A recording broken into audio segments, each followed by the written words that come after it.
Assalamualaikum warahmatullahi wabarakatuh. Halo semuanya teman-teman, selamat malam. Selamat datang kembali di channel Ilo Bercerita dan masih bersama saya Ilo.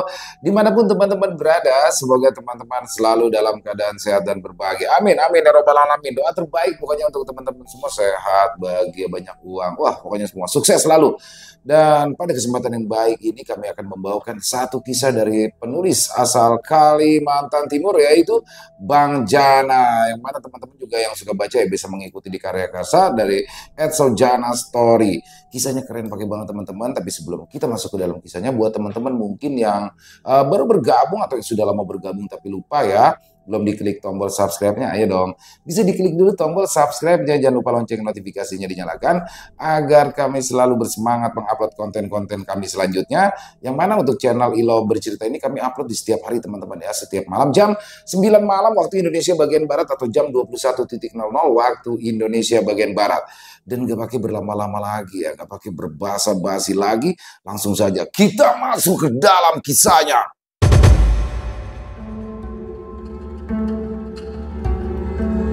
Kiriman untuk warung Ardi dan Nata.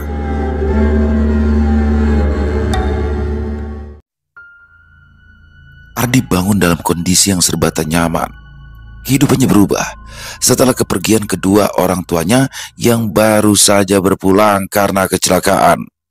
Rumahnya terasa begitu sepi, tak ada orang lain. Ia menatap dinding kamar dan sekitar, tak ada yang bisa ia ajak berbicara dan mencurahkan perasaan. Hidupnya harus kembali ditata setelah runtuh meski ia sudah cukup dewasa. Ia baru memasuki usia 21 tahun, sedang ada di masa perkuliahan dan tanpa pekerjaan. Beruntung, kedua orang tuanya meninggalkan tabungan yang cukup untuknya melanjutkan hidup, bahkan membuat usaha. Namun, kepergian mereka yang begitu mendadak tentu tak pernah terbayangkan baginya. Hidupnya menjadi penuh dengan kebimbangan. Ia dilanda kekhawatiran dan ketakutan. Beberapa hari ia merasa terpuruk, berdiam seorang diri di rumah. Sanak keluarga dan teman-teman terdekatnya berusaha mampir untuk sekedar menguatkannya. Hanya saja, ia tetap ingin sendiri. Berduka memang sebegitu menyakitkannya, dan ia hanya ingin berkabung tanpa gangguan. Tepat setelah hari ketujuh, Ardi mulai membuka diri pada dunia. Meski berat, hidupnya harus terus berjalan. Meski ia merasakan banyak perbedaan di dalam rumah, tapi di luar rumah ia harus tetap kembali seperti biasanya. Begitu banyak ucapan bela sungkawa yang datang dari teman-teman kuliah dan juga dosen pengajarnya. Sejenak matanya berkaca-kaca mendengar semua ucapan itu, namun segera berlalu ketika perkuliahan dimulai. Ia tak ingin berlarut-larut dan harus melanjutkan hidup. Kali ini ia harus berpikir keras tentang apa yang harus dia lakukan. Satu hal yang paling masuk akal hanyalah memulai sebuah usaha untuk menunjang kehidupannya ke depan. Sambil mencatat dan mengikuti perkuliahan, ia berselancar di mesin pencarian untuk mengumpulkan informasi dan data. Bermodal suka saja terasa tak cukup. Pangsa pasar, lokasi, seberapa familiar produk yang akan dijual, juga strategi marketing yang paling efektif. Ia mencatat sembari sesekali menatap dosen yang menjelaskan di depan kelas. Segala informasi yang dia butuhkan sudah cukup, terkumpul rapi dalam sebuah catatan di layar laptopnya. Sekian materi kali ini.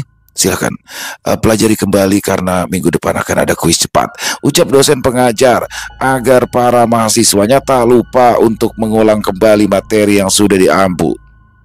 Bro, kopi dulu lah. Ada yang mau ngobrolin.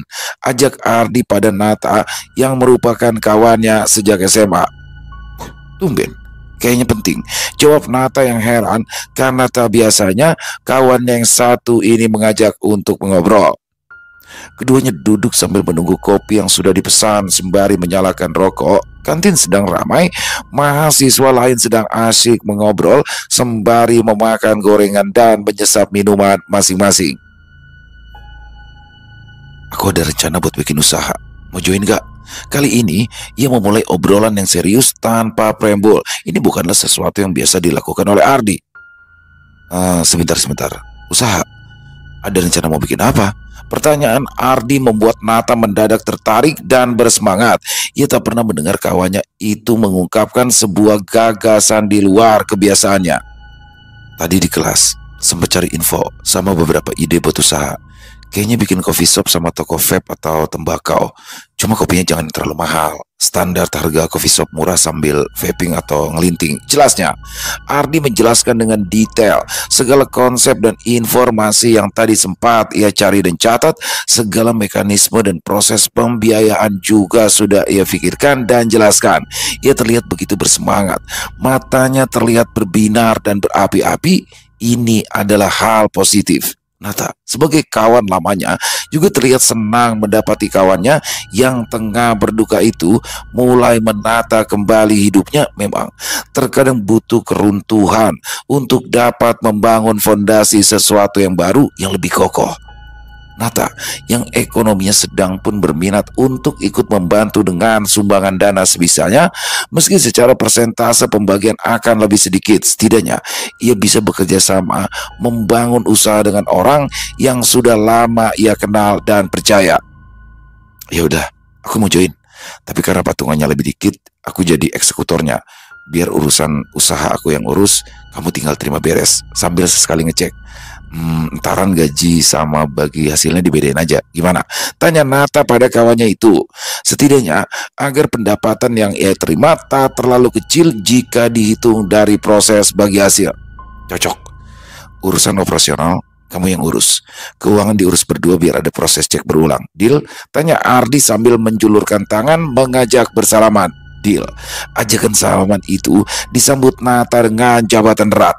Hari ini, kedua sahabat itu dengan mantap untuk membuka satu usaha bersama demi keberlanjutan hidup yang lebih baik dari sebelumnya. Nata dan Ardi berkendara berboncengan. Mereka menyusuri sebuah jalan ramai yang potensial di antara distro dan sebuah restoran Jepang. Ada sebuah ruko 2 lantai berukuran 6 kali 9 meter yang bagian pintunya tergantung tulisan disewakan.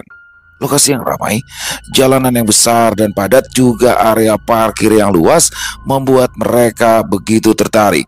Mereka harus berbagi lahan dengan usaha lain yang berada di sekitarnya, namun rasanya cukup. Toh, yang akan bertahan hanyalah orang-orang yang mengunjungi coffee shop, sedangkan pembeli peralatan vape tentu tidak akan lama. Mereka berhenti di depan ruko, kemudian mengontak nomor yang tertera di bawah tulisan disewakan. Selamat siang, benar dengan Bapak Roni? Tanya Ardi yang mengetahui nama pemilik ruko dari tulisan di belakang nomor tertera. Benar, ini siapa? Saya Ardi, Pak.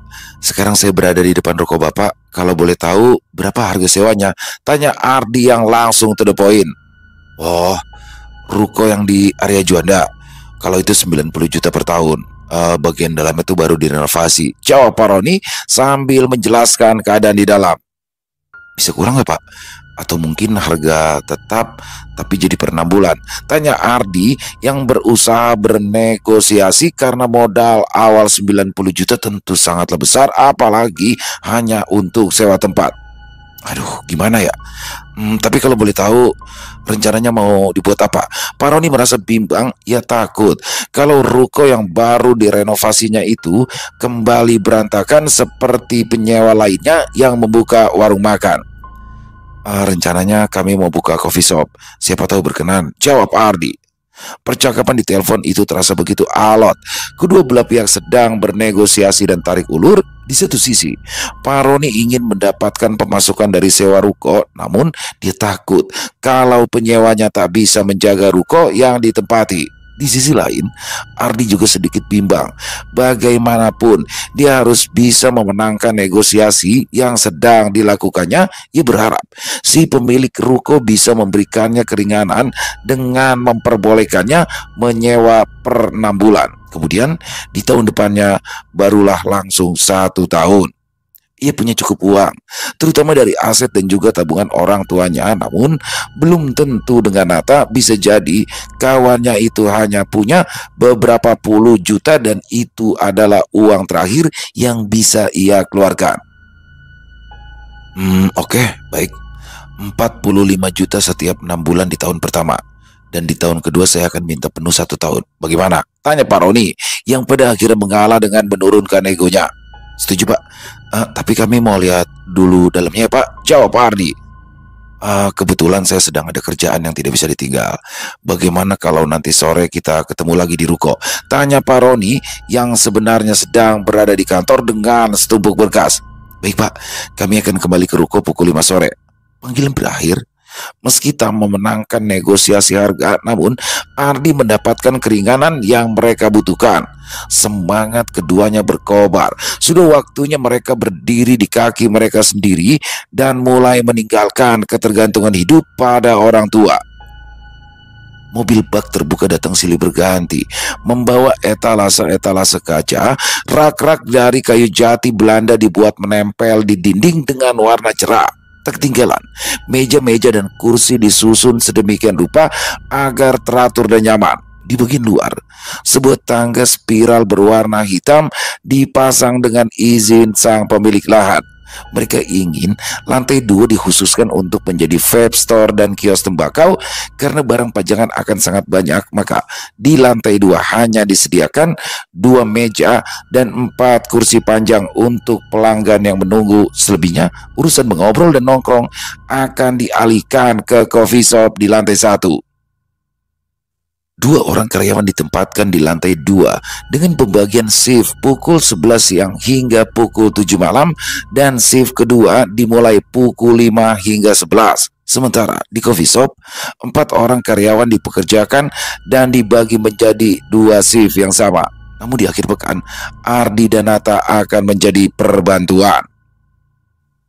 Meski Nata merupakan eksekutor, namun Ardi tak ingin hanya berdiam diri. Ia tetap sering datang membantu selepas senja setelah mengurus rumah.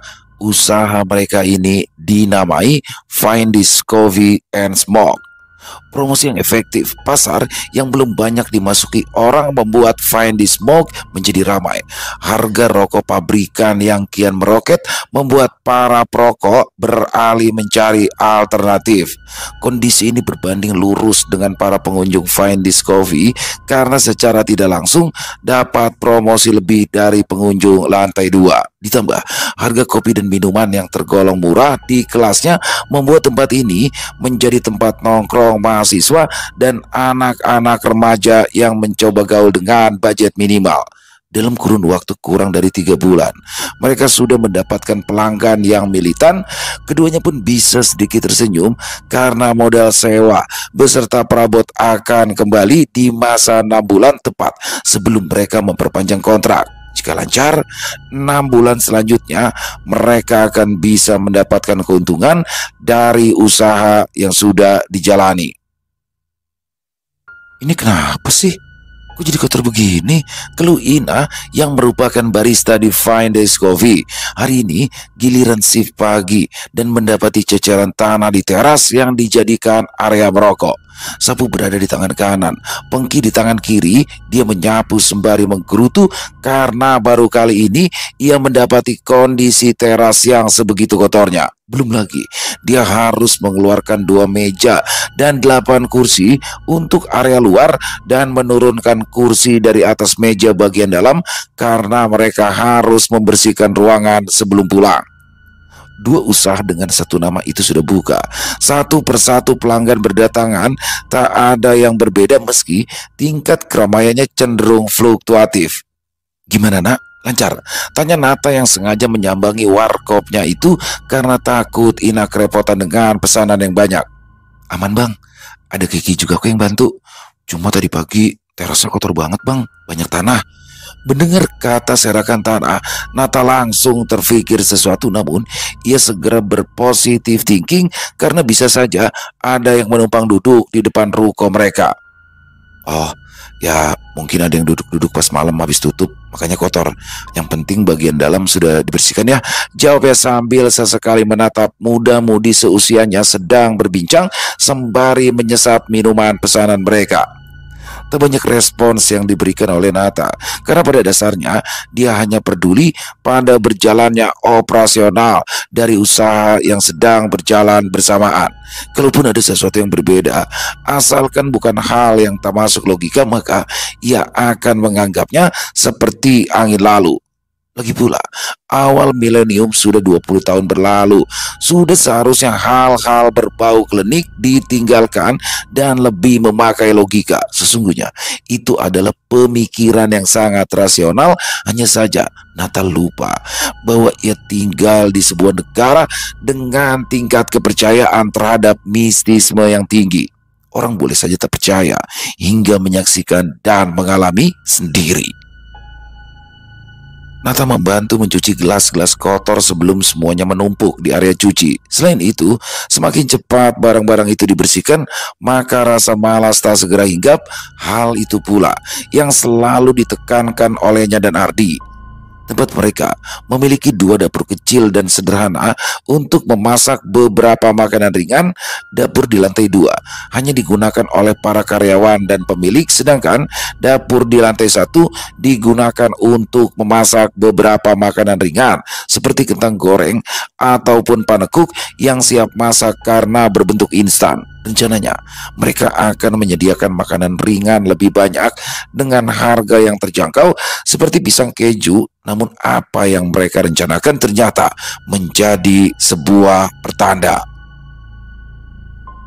Sudah lewat pukul 11 malam. Ina, Nata, Ardi dan karyawan lain di lantai 1 dan 2 sedang membersihkan ruko sebelum tutup. Sesekali mereka sengaja bercengkrama selepas kerja. Jika karyawan mau, atau mereka bisa saja pulang asal semuanya sudah beres. Malam ini sedikit berbeda. Ardi, Nata, Ina dan Kiki masih duduk bersama sembari merokok dan menyesap kopi. Tak banyak obrolan berbau formalitas. Kali ini adalah momen berbincang bebas tentang apapun. Di lorong setelah dapur, arah menuju kamar mandi di bawah tangga permanen yang berada di ujung paling belakang.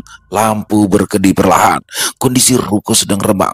Hanya satu lampu dinyalakan karena tak diperlukan mesin kopi, grinder, juga benda elektronik lain dimatikan selain lemari pendingin. Keempatnya masih berbincang dan bercanda. Sesekali, Kiki dan Ina berkelakar tentang kenaikan gaji dengan nominal super fantastis.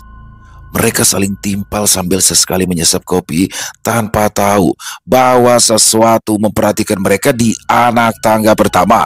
Bayangan hitam berdiri diam sambil terus menatap. Bayangan hitam itu serupa asap berdiri tenang menatap 4 manusia. Sekitar wujudnya yang abstrak terdistorsi layaknya gelombang transparan yang bergerak liar. Kian lama, bayangan itu semakin membesar hingga melebihi apa yang bisa dibayangkan. Saking terlalu besarnya bayangan itu sampai lagi bisa dilihat. Kini Ardi, Nata, Ina dan Kiki tak lagi diperhatikan, tapi berada di dalam selubung yang tak mereka sadari.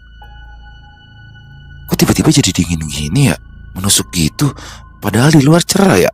Tanya Kiki yang merasa bulu halus di lengan dan tengkuknya meremang seketika. Mungkin mau hujan, makanya tiba-tiba rasanya dingin, jawab Ina. Mungkin itu karena kalian sudah terlalu capek. Ya udah, kita pulang aja dulu kalau gitu. Kalian duluan aja, biar gelas sisanya aku yang cuci, ujar Ardi yang mengakibatkan 2 karyawannya itu merasa tak nyaman. Kok jadi Bang Ardi? Ya biar kita aja lah yang nyuci, sangga Kiki yang tiba-tiba kelabakan. Gak usah, kali ini biar aku yang nyuci. Kalian pulang aja, udah malam. Ki, iringin Ina sekalian, ucapnya berdiri sambil membawa gelas mereka. Merasa tak bisa membantah, akhirnya Kiki dan Ina berpamitan sambil membawa tas dan helm masing-masing.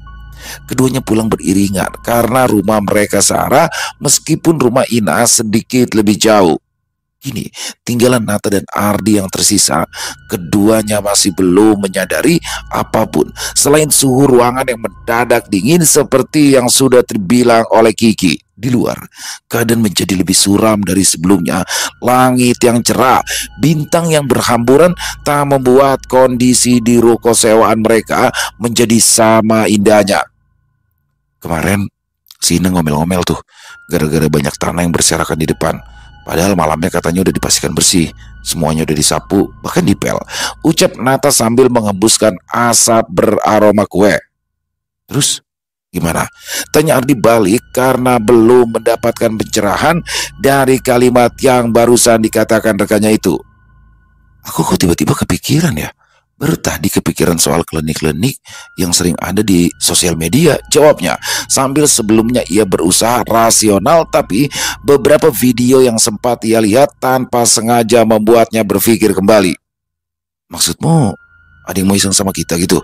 Tanya Ardi lagi karena ia tak terlalu percaya dengan hal-hal klinik meskipun ia tahu bahwa hal gaib itu ada.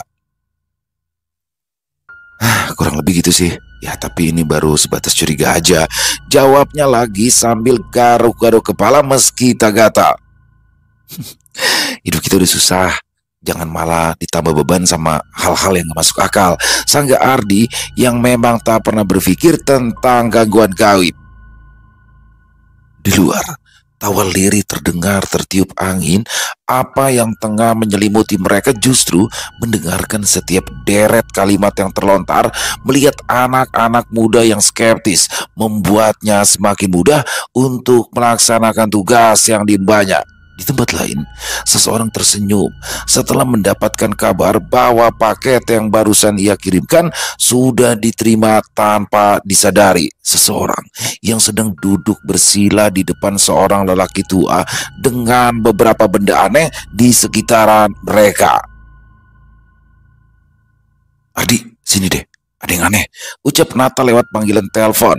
Setelah mendapati ada hal aneh yang terjadi di ruko mereka, Nata menatap sekitar bersama seorang karyawannya yang memperhatikan toples-toples berlabel berisi tembakau yang diletakkan di atas rak. Satu toples dibuka dan itu membuatnya terkejut. 1 kilogram tembakau curah yang baru saja dibuka kini dipenuhi kutu. Ada hal aneh, jikalau memang ada kutu, tentu jumlahnya hanya 1-2, itu pun jika tembakau sudah terlalu lama terbuka. Namun semua toples tertutup rapat. Pihak supplier tak mungkin mengirimkan tembakau tanpa memastikan kualitasnya. Masalahnya, kutu itu bergerak liar dengan jumlah yang tak terhitung banyaknya. 20 menit kemudian, Ardi tiba sambil menenteng helm hitam di tangannya. Ia tak banyak bertanya, hanya langsung menghampiri Nata dan karyawannya. Dan betapa terkejutnya dia saat melihat juga begitu banyak kutu yang berkeliaran di tembakau yang baru saja dibuka semalam. Yang ini buang, ganti yang baru, ucap singkat, kemudian berjalan ke balik meja counter dan mengambil beberapa toples-toples tembakau lain. Semuanya dibuka dan hasilnya sama. Semua tembakau mereka dipenuhi oleh kutu yang datang tak dari mana. Ardi dan Nata saling berpandangan sambil merasakan bulu halus di lengan dan tengkuk mereka meremang. Ada yang tidak beres. Ditambah lagi dengan suhu ruangan yang gerahnya tak lazim. Biasanya sepanas apapun cuaca tidak akan segera sekarang. Rasanya mereka ingin sekali meninggalkan ruko dan pindah ke tempat lain. Namun itulah yang menjadi bagian dari rencana seseorang. Suasana di tempat itu dibuat nyaman sehingga penghuninya tak betah dan tak ada yang datang untuk berbelanja. Produk yang mereka jual pun rusak agar mereka berdua bangkrut dan berhenti. Hanya saja keduanya masih begitu gamang dengan apa yang dialami. Bro, 3 pemuda itu menoleh serempak ketika ada suara benturan terdengar dari arah belakang. Ketiganya berjalan cepat ke arah sumber suara, namun mereka tak mendapati apapun. Setiap bagian ruangan diperhatikan hingga pandangan mereka serempak berhenti di satu titik.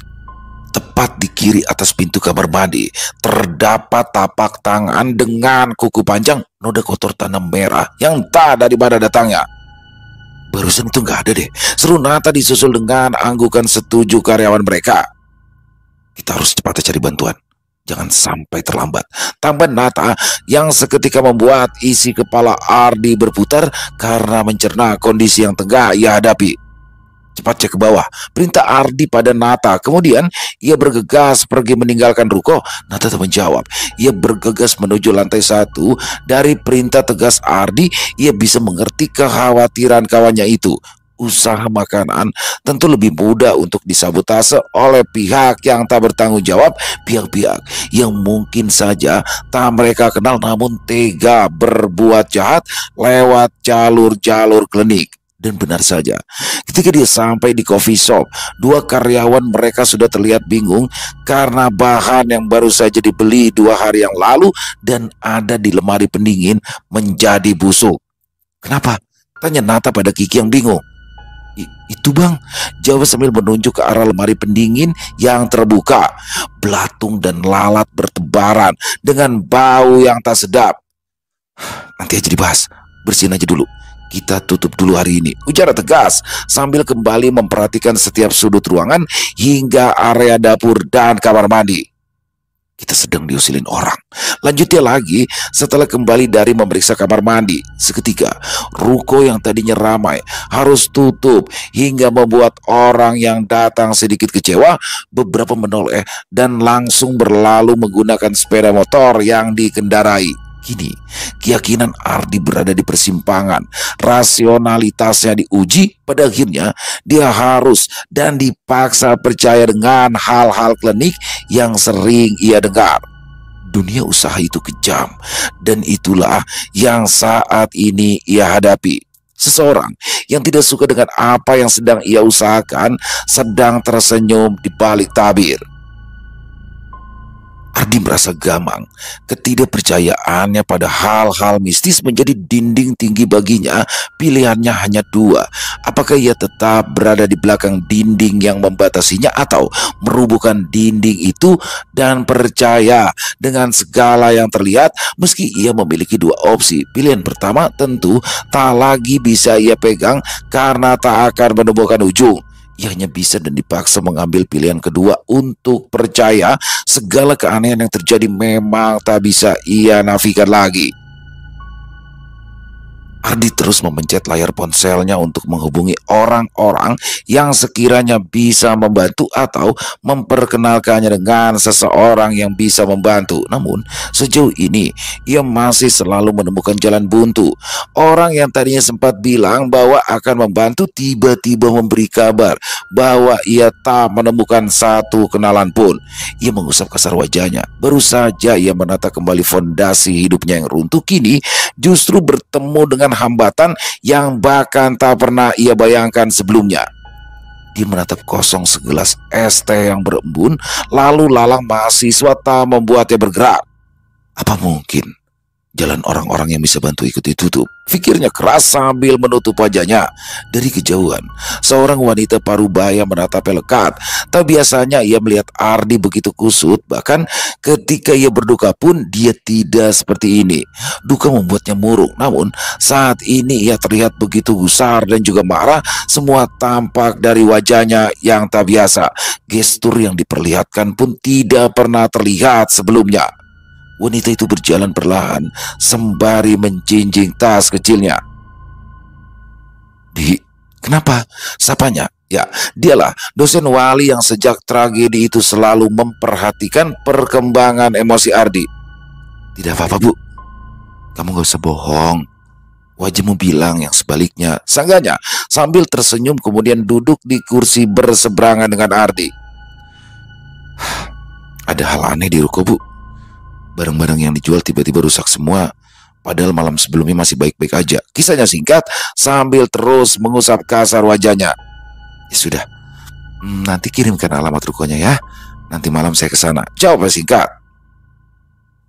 "Kalau begitu, saya permisi dulu," lanjutnya lagi dan meninggalkan Ardi sendirian dengan ekspresi kebingungan.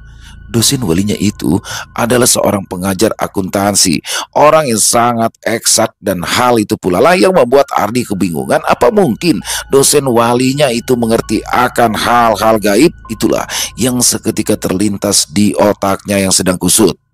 Memang benar kata beberapa orang, terkadang bantuan bisa datang dari mana saja dengan kondisi yang tak diduga-duga. Semua tergantung jodoh. Jikalau tidak berjodoh, sekuat apapun usaha yang dilakukan maka akan terasa sia-sia. bantuan dari seseorang tak kunjung ditemukan, pun sebaliknya jika berjodoh akan datang orang yang bisa membantu tanpa diminta. Ardi kembali bersemangat meski di kepalanya penuh dengan tanda tanya apa yang akan ia temui malam nanti. 6 orang lelaki dan 2 wanita sedang duduk melingkar di ruko sembari menunggu kabar terbaru. Dialah Ardi, Nata, Kiki, Ina, dan 4 orang lainnya.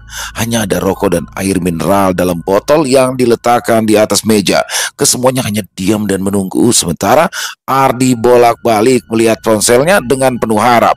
Hingga apa yang ia tunggu akhirnya tiba, ponselnya berdering. "Oh iya Bu, saya sudah di dalam. Ibu sudah dekat ya?" jawab Ardi sembari bertanya. Baik-baik, saya keluar sekarang," jawabnya lagi, kemudian berdiri dan berjalan keluar dari ruko sembari menenteng ponselnya. Tepat di ujung trotoar yang langsung berbatasan dengan jalan, seorang wanita dan seorang pria berdiri sambil menatap ke bagian atas bangunan rukonya. "Ibu sudah lama?" tanya Ardi sembari menyalami 2 orang di depannya. "Sudah 5 menit. Coba kamu lihat ke sana," jawabnya sambil menunjuk ke arah atap ruko. "Ada apa Ibu?" "Nggak ada apa-apa Bu," ucap Ardi yang bingung. Pejam sebentar, lelaki itu berucap dengan suara yang berat. Ardi menatap lekat, namun tak mendapati apapun di pandangannya. Hanyalah atap yang berbatasan dengan gelapnya langit malam. Tak ada yang lain. Pria yang baru saja disalaminya itu kemudian bergerak, mengusapkan telapak tangannya tanpa menyentuh dari puncak kepala hingga pinggang. "Sudah, sekarang buka matamu," ucap lelaki itu lagi. Ardi yang membuka mata seketika terkejut dan hampir terhuyung mundur. Kini apa yang nampak di hadapannya sama sekali berbeda dengan kondisi sebelumnya. Ardi mengucap istighfar sembari menatap dengan ngeri. Apa yang tak pernah ia yakini kini nampak jelas di hadapannya. Tangan yang besar sedang memeluk bangunan ruko yang ia sewa. Mata yang besar dan nyalang dengan tanduk mencuat di dahi berada di atap rukonya seolah sedang bertopang dagu. Sesekali tangan besar dengan cakar panjang itu bergerak dan menggaruk bagian tubuhnya yang diselimuti bulu hitam pekat dan kasar. "Apa itu?" "Jin. Jin yang ditugaskan supaya usahamu cepat bangkrut," jawab lelaki itu. "Oh ya, perkenalkan nama saya Hasim. Kebetulan Bu Linda adalah sepupu saya," ucapnya lanjut sambil menjulurkan tangannya lagi. "Nama saya Ardi Pak. Terus bagaimana caranya kita menyingkirkan makhluk yang sebegitu besar Pak?" tanya Ardi tergagap karena baru saja menemui fenomena talazim. "Kamu tenang, ayo kita masuk," ajaknya. Ya, mereka bertiga berjalan beriringan karena Ardi terlihat gentar dan juga bingung. Bagaimana caranya lewat? Jalan masuknya saja dihalangi tangan besar. Setidaknya itulah yang terlintas dalam benaknya, dan itu sudah didasari oleh Pak Hasim. Oleh karena itu, ia mengiringi Ardi agar tak gentar dan berjalan seolah tak ada sesuatu apapun yang menghalangi mereka. Benar saja, ketika Ardi menabrak tangan hitam itu, seketika ia menembus dan masuk ke dalam ruko. "Gimana bisa? Kok kalian tahan sih pengap-pengapan kayak gini?" tanya Bu Linda. 6 orang yang tengah duduk diam itu kini menoleh dengan heran. 5 di antara mereka tidak mengenali wanita itu, namun Nata kenal. "Bu Linda?" tanya Nata heran sembari berdiri lalu menyalami dosennya itu. "Sudah, nanti aja ceritanya. Kita bereskan dulu masalah kalian," jawab Bu Linda, karena sudah tentu Nata akan bertanya banyak hal sementara waktu mereka tidaklah banyak. Lelaki itu berjalan pelan menyusuri ruangan sembari terus mengedar pandang. Matanya menyelidik dengan seksama, mulutnya bergerak tanpa suara, berkomat kamit membaca doa. Tangan kanannya terangkat sembari merasakan sesuatu dengan telapak tangannya. Tak ada yang ia sentuh, hanya udara kosong yang ia raba sembari sesekali ia kibas-kibas. "Temani saya ke belakang," pintanya sembari menatap Ardi dan Nata. Kedua pemuda yang tak mengerti apa-apa itu langsung menangkap maksud dari Pak Hasim. Mereka berdiri dan mengantar Pak Hasim untuk menuju dapur dan kamar mandi. Lelaki berusia 50 tahunan itu berjalan pelan di belakang Nata dan Ardi Ia menatap pelan. Ketika pintu dapur terbuka, kakinya melangkah pelan melewati ambang pintu. Doa terus ia rapalkan sembari memasuki dapur. Dua pemuda itu hanya bisa terdiam sembari menatap Pak Hasyim yang berjalan pelan ke arah lemari pendingin, lalu berjongkok sembari merogokkan tangan kanannya yang kosong ke bawah kolong. Ardi dan Nata menatap seksama, waspada jika Pak Hasyim hanya melakukan trik sulap dan mengeluarkan sesuatu dari sana. Tak ada gerakan yang aneh, tak ada gerakan kecepatan tangan yang dilakukannya. Ia hanya merogoh sembari terpejam lalu menarik pelan tangan kanannya dari kolong lemari pendingin. Di sela telunjuk dan jari tengahnya terjepit sesuatu, kain berwarna putih lusuh dengan noda merah. Ambil plastik, pinta Pak Hasyim singkat. Nata yang mendengar permintaan itu langsung melangkah cepat menuju meja bar untuk mengambil plastik kresek putih yang agak transparan. Plastik yang biasa mereka gunakan untuk membungkus minuman yang akan dipesan untuk takeaway. Ini Pak, Nata tak menjulurkan plastik itu namun membukanya karena firasat berkata bahwa Pak Hasyim ingin membungkus sesuatu yang baru saja ia temukan. Dan benar, Pak Hasyim langsung menaruh bungkusan kain itu ke dalam plastik. Sudah, ayo kita ke depan, ajaknya sambil meninggalkan Ardi dan Nata yang memberinya jalan agar duluan. Satu meja yang tadi dikelilingi 8 orang kini bertambah 2 meja dijadikan satu agar lebih luas dan lebih lega. Kini mereka bersepuluh dengan tambahan Bu Linda dan Pak Hasyim. Mereka duduk mengelilingi meja. Kalian berzikir, kalau bukan muslim tolong berdoa sesuai kepercayaan, suruhnya sambil meletakkan plastik yang tadi ia minta. Saya minta air putih dalam mangkuk, pintanya sembari menepuk bau Nata. Merasa ia yang disuruh, Nata pun langsung berdiri dan mengambilkan semangkuk air putih seperti yang diminta. Ini Pak, mangkuk itu lalu diletakkan di depan Pak Hasyim. Lelaki itu lantas mengangguk, kemudian mengeluarkan bungkusan kain kusam itu dari plastik kresek dan membukanya. Ruangan terasa hening, namun terasa pengap dan panas meski 2 kipas angin dan penyejuk udara dinyalakan. Kain kusam itu dibuka, menampakkan isinya yang sama sekali tak lazim bagi sebagian besar yang berada di ruangan itu. Bulu tebal berwarna hitam, tanah merah serupa tanah pekuburan, kelabang, dan sesuatu yang sudah tak berbentuk serupa daging. Aroma anyir dan busuk seketika menguap kala bungkusan kain itu dibuka lebar hingga nampak isinya. Ingin sekali mereka muntah karena aroma tak sedap itu membuat mual, namun masih tetap ditahan sambil terus merapal doa. Siapa yang suruh kamu? Tanya Pak Hasyim pada sesuatu yang tak terlihat. Saya sudah berusaha baik. Jangan sampai saya cari tahu sendiri. Dan kalau sampai itu terjadi, hal yang lebih buruk bisa terjadi sebagai balasan, ucap Pak Hasyim dengan tegas dan meninggikan nada suaranya. Hal itu membuat mereka yang tak paham menjadi terintimidasi. Baik, kalau memang masih ngeyel, ucapnya keras, kemudian kembali membungkus benda-benda aneh itu. Kain lusuh itu digenggamnya kuat hingga mengeluarkan asap. Kamu yang meminta, aku sudah menawarkan solusi terbaik. Lanjutnya lagi, kemudian membuka telapak tangannya yang tadi menggenggam hingga nampaklah kain putih yang lusuh itu menjadi kehitaman seolah terbakar. Kain yang menghitam tadi dimasukkan ke dalam mangkuk berisi air yang tak kapan sudah dibacakan berbagai doa oleh Pak Hasyim. Apa yang nampak seolah termasuk akal, namun semua itu benar-benar nyata. Air dingin dalam mangkuk itu mendadak mendidih setelah bungkusan kain menghitam itu dimasukkan. Sebuah teriakan seorang wanita terdengar nyaring memenuhi ruangan, namun tak ada dari mereka yang berteriak. Jangankan berteriak, mereka bahkan sama sekali tak bersuara. Teriakan itu seolah menggaung dari sudut-sudut ruangan dan menghilang menjauh melewati pintu. Fenomena itu membuat pemuda-pemudi itu bergidik, ngeri rasanya begitu merinding hingga sampai ujung kepala. Sudah, kamu tunggu saja. Sebentar lagi akan ada kabar duka dari orang yang kamu kenal, ucap Pak Hasyim, kemudian menarik nafas dalam dan menghembuskannya pelan. Maksudnya bagaimana ya Pak? Tanya Ardi yang semakin bingung. Besok kalian sudah bisa buka seperti biasa. Dan nanti akan ada orang yang menghubungi salah satu dari kalian dan menyampaikan kabar duka dengan kondisi melepuh. Itulah pelakunya. Jelas Pak Hasim singkat.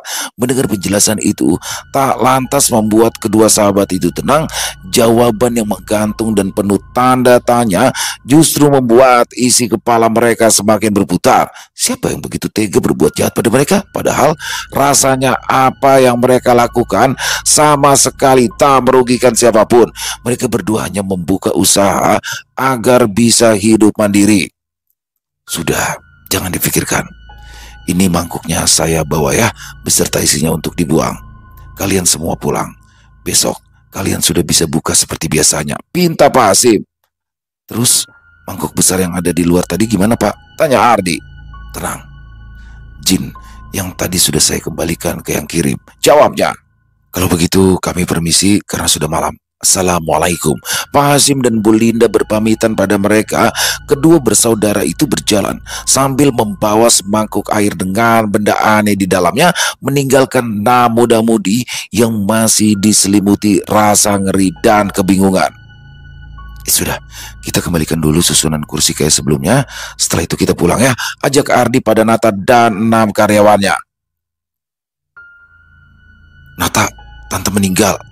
Nata terkejut kalau mendapati kabar dari pesan singkat tante yang merupakan adik dari ibunya meninggal dunia.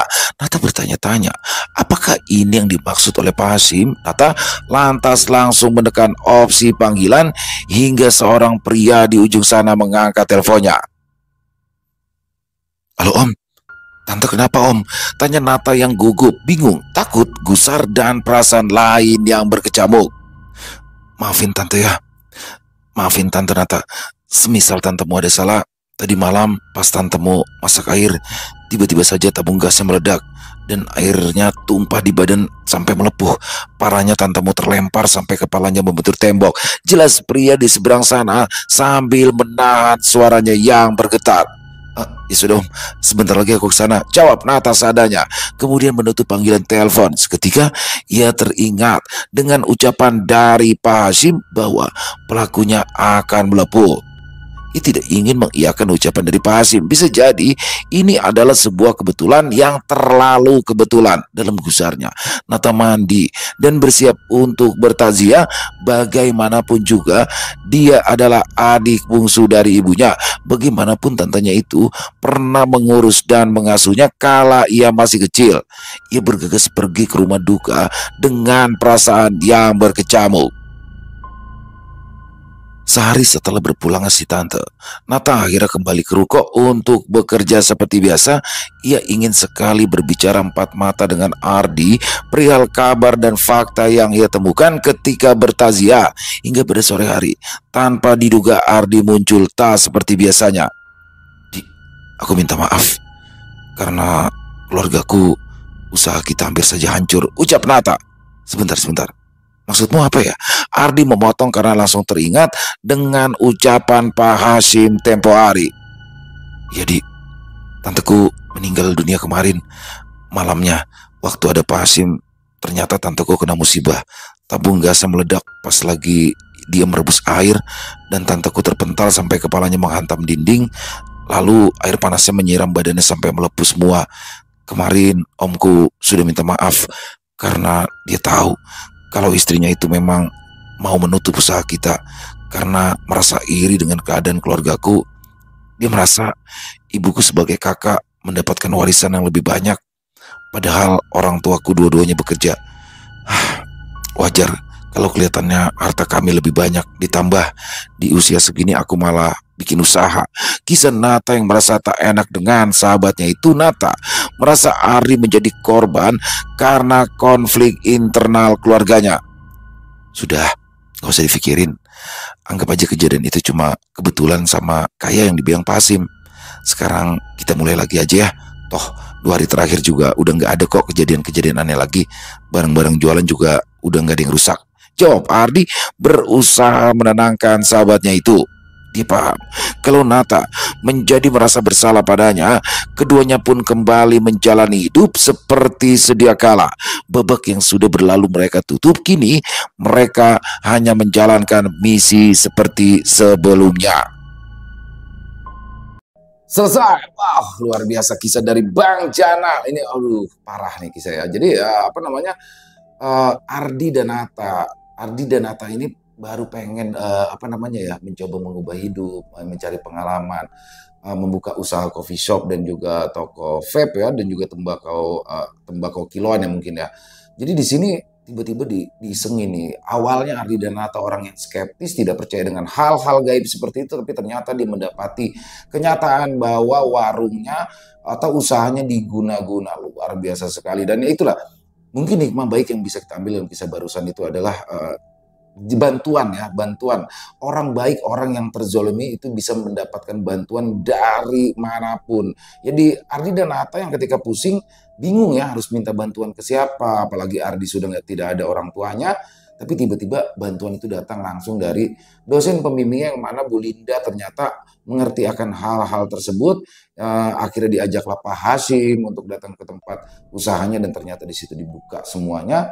Dan itulah pelakunya ternyata adalah bibi ya atau tante dari Nata yang mana dia iri melihat keluarganya Nata yang dan juga masalah pembagian waris. Intinya iri dan akhirnya dilancarkan sampai akhirnya mendapatkan balasan di mana tantenya Nata akhirnya meninggal dunia karena imbas dari semua apa yang sudah dilakukan. Luar biasa sekali. Mari kita ambil hikmah yang baik-baiknya saja ya dari kisah barusan dan dibuang yang buruk-buruknya. Yang jelas memang usaha itu kita harus tidak hanya bermodalkan uang, tidak bermodalkan tempat strategis, tapi juga mental. Karena di sini usahanya awalnya naik, tiba-tiba turun. Di situ juga harus mental diuji tuh ya. Dan insya Allah mudah-mudahan Ardi dan Nata bisa bangkit lagi terus dan usahanya kembali maju. Amin, amin, amin. Terima kasih kepada Bang Jan atas kisah luar biasanya dan juga semoga teman-teman para pecinta penikmat horor misteri terhibur ya dengan kisah barusan, terutama para subscriber dari channel Ilo Bercerita. Dan silakan juga buat teman-teman mungkin yang punya komentar lain, yang punya pendapat lain ya, bisa menuliskan di dalam kolom komentar ataupun hanya sekedar saling menyapa. Silakan, insya Allah kami akan menjawabnya satu persatu. Dan buat teman-teman yang mungkin suka dengan videonya ya, bisa diklik tombol like atau tombol jempolnya, boleh juga dong di-share link videonya ke teman-teman yang lain agar juga ikut merasa terhibur. Dan buat yang belum subscribe, ayo dong bisa diklik tombol subscribe, jangan lupa lonceng notifikasinya dinyalakan agar teman-teman selalu mendapatkan notifikasi dari konten-konten yang akan kami upload di setiap harinya. Kami juga ingin mengucapkan terima kasih ya kepada seluruh teman-teman yang sudah selalu hadir setiap harinya, yang sudah selalu mendukung kami, karena teman-temanlah kami selalu bersemangat berkarya di setiap harinya. Oh iya, buat teman-teman mungkin yang punya kisah horor misteri ya, yang diangkat dari kisah nyata, yang berdasarkan pengalaman pribadi, apabila mungkin ya berkenan dibawakan di channel kami, silakan bisa mengirimkannya ke nomor telepon kami yang ada di sini, dan bebas, dalam bentuk tulisan boleh, dalam bentuk rekaman suara boleh, senyamannya teman-teman aja. Buat teman-teman yang sudah mengirimkan kisah, kami ucapkan terima kasih. Dan di akhir kata, saya Ilo mengucapkan permohonan maaf apabila mungkin dalam pembawaan kisahnya ada kata-kata saya yang salah, ataupun ada kata-kata saya mungkin yang kurang berkenan di hati teman-teman semua. Saya memohon maaf yang sebesar-besarnya, karena saya hanyalah manusia biasa, tempatnya salah dan dosa. Dan sampai berjumpa lagi di konten-konten kami selanjutnya yang pasti tidak kalah serunya, yang pasti tidak kalah horornya. Masih bersama saya Ilo di channel Ilo Bercerita. Salam sehat, sukses, bahagia selalu untuk kita semua. Wassalamualaikum warahmatullahi wabarakatuh.